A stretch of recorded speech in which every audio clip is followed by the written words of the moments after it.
This is a very strange judgment. Angry judgments are never sensible. It's not a doable order. I can say go and eat lunch in Kanyakumari. But can you do it? If you want to say take all the dogs of Delhi into shelters, then you must create the shelters. There's not a single shelter in Delhi run by government. You're going to put 3 lakh dogs into how many shelters? You don't even have one. It's not a doable order. See, anybody can give any order. I can say go and eat lunch in Kanyakumari. But can you do it? Same way, if you want to say take all the dogs of Delhi into shelters, then you must create the shelters. There's not a single shelter in Delhi run by government. So there are 3 lakh dogs. You're going to put 3 lakh dogs into how many shelters? You don't even have one. So to make those shelters, you have to spend at least 15,000 crores because you have to find 3,000 places. Those places cannot be in colonies, so you have to find them where nobody lives. Where will you find 3,000, 300, 30 places where nobody lives? Then you have to make high walls, taki bhonk na bhi sunai kam de. You have to make a kitchen, you have to make a watchman, you have to have a drainage system so that the feces and urine can be taken. You have to do all this first. This in itself will take about 5 to 10 years. It cannot be done in 2 months because first you have to find the land. Then you have to create, you have to say that the land belongs to the shelter. Then even if you have made the shelters, manlo, and you're putting the dogs into them, you have to spend 5 crores per week feeding the dogs, which now the feeders are doing for free. Once you have even done that, you have to have a van. In case the dogs get ill, you have to take them back and forth from there. You have to employ 1.5 lakh people to just be safai karamcharis there. All right, at these shelters. Do we have 1.5 lakh people? Their salaries will be another so many crore rupees. So let us presume that ki humne chu mantar kali kantar karke, we have managed to get 3,000 shelters in 6 weeks, 8 weeks. We have put all the dogs in.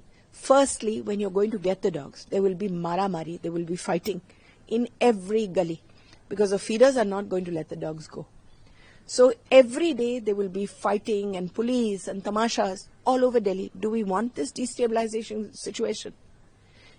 Other political parties will get into it, attack the BJP. For what reason? For what reason?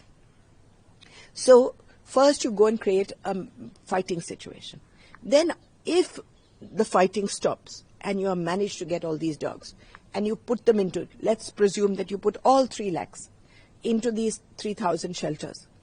Then within 48 hours, Ghaziabad, Faridabad, villages, all their dogs will come to Delhi because all animals and all humans only go where there is food. So there's food in Delhi. There'll be masses of food in Delhi.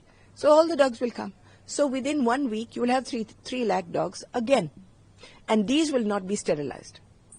So what will you do then? You'll start the sterilization program all over again and spend another 100 crores on it. Does it make sense? So I'm just saying that this is a very strange judgment. It's given by somebody who's in anger. And as you know, angry judgments are never sensible. So it is, the mayor, for instance, says ki, I can do this in 6 weeks. Then let her try. There is not a single shelter. Where will they take the dogs? Maximum they'll take them is from here, then they'll throw them there. Again, same problem. So, I would suggest that the MCD and all the feeders had come to a mutual conclusion on Friday in front of the minister, Kapil Mishra, saying that these 14 points can solve the problem of Delhi's biting and dogs. After all, we all want the same. We simply want there to be less dogs, to be less bites or no bites, and we want to live in harmony with animals, right? So these 3 things are possible within 2 years if they follow the roadmap of these 14 points. But now this judgment has come, and this judgment is senseless. Not only that, I don't even know if it's legal, for the simple reason that a bench of 2 Supreme Court judges have already given their judgments on the dog matter in Delhi. And theirs is a proper, reasoned judgment. We now, a 2-member bench, which is exactly the same as the last bench, of 2 other judges have given a judgment which is extremely opposite to the first judgment. So who should we listen to, the first judgment or the second judgment? Does it make sense? No. This is not something that is doable.